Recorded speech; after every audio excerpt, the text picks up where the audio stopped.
एक समय की बात है, गांव रामनगरी में रहने वाला एक लड़का नाम राम था। राम 12 साल का था, लेकिन उसमें बहुत साहस और उत्साह था।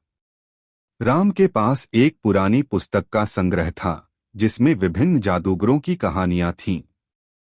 एक दिन उसने एक कहानी पढ़ी जिसमें एक चमत्कारी जादूगर एक प्राचीन मंदिर में छिपे खजाने के बारे में बताता है। राम को यह कहानी बहुत प्रेरित करती है और उसने तय किया कि वह भी खजाने की खोज में निकलेगा।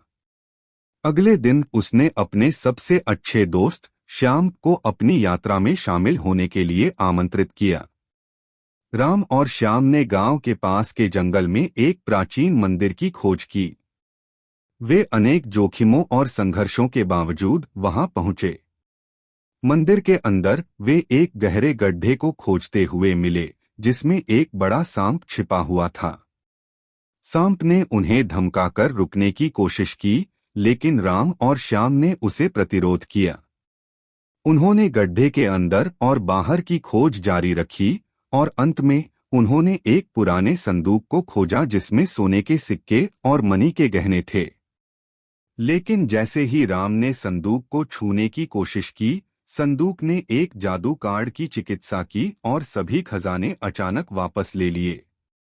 राम और श्याम थोड़ी हैरानी में थे, लेकिन फिर उन्होंने समझा कि जादू कार्ड का अर्थ यह है कि यह खजाना संदूक के धारक के लिए नहीं है।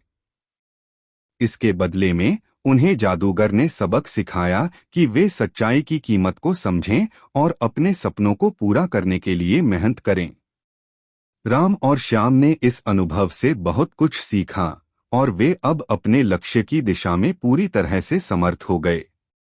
इस अनुभव ने राम को यह सिखाया कि जिंदगी में जादू केवल कहानियों में ही नहीं, बल्कि सामाजिक और नैतिक मूल्यों में भी होता है। यह उसे अपने सपनों को पूरा करने के लिए मेहनत करने की महत्वपूर्णता